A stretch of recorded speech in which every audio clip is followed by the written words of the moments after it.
السلام عليكم ورحمة الله وبركاته. عاملين ايه؟ يا رب تكونوا دايما بخير واحسن حال دايما يا رب. وحشتوني جدا جدا جدا.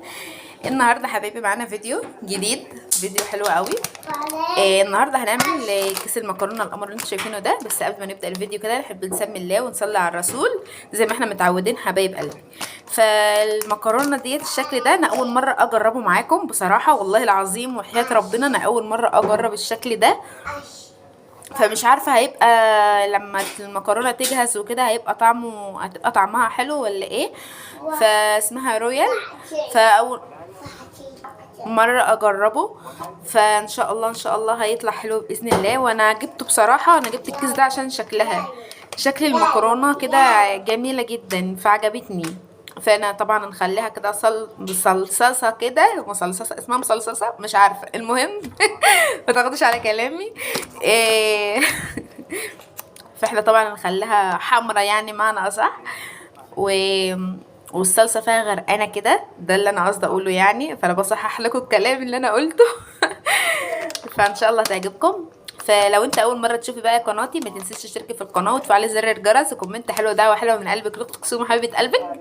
يلا بينا نبدا الفيديو حبايب قلبي. نحب نسمي الله. دلوقتي احنا معانا ميه مغليه، هنجيب حله ونصب الميه ونحط شويه ملح. وهنا حبايب قلبي بعد ما حطيت الملح اهوت والميه غلت زي ما انتوا حضراتكم شايفين، هننزل بقى بالمكرونه. لازم الميه تغلي كده زي ما حضراتكم شايفين. تمام، هننزل بقى بكيس المكرونه كله اهو حبايب قلبي. بعد ما حطيت المكرونه اهوت نقلبها كده عشان بس ايه ما تعجنش وتمسك في بعضها. تمام، هسيبها بقى لحد ما تستوي كده ونقوم مطلعينها مع بعضنا. تمام، هنا حبايبي انا بصيت عليها وقلبتها وببص عليها كده بجسها كده.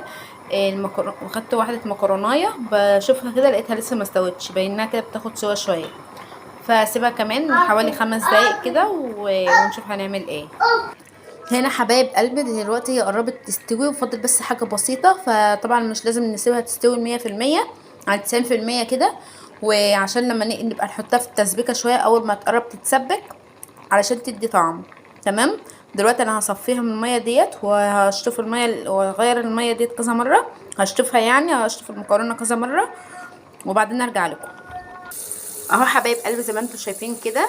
انا دلوقتي حطاها تحت الميه اهي زي ما انتم شايفين.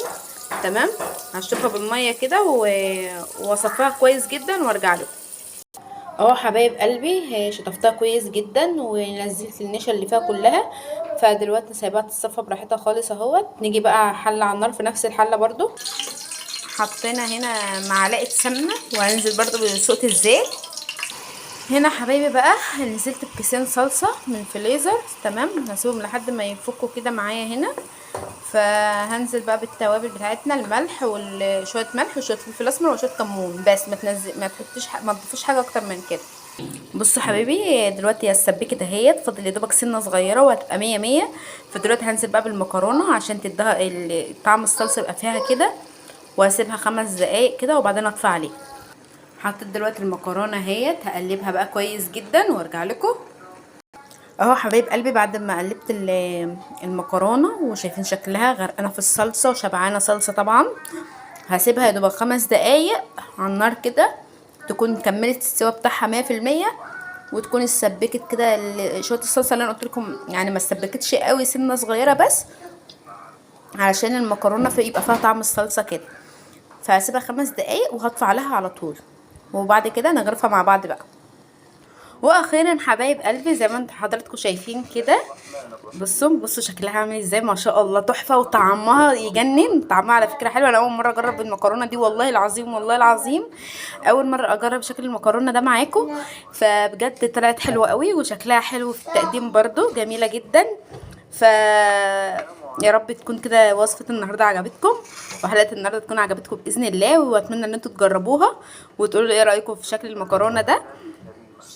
فاتمنى كده الفيديو النهارده يعجبكم. لو عجبك الفيديو يا ريت تشتركي في القناه وتفعلي زر الجرس وكومنت حلو ودعوه حلوه من قلبك لاختك سومه حبيبه قلبك. اشوفكم في الفيديو الجاي حبايب قلبي في رعايه الله. باي باي.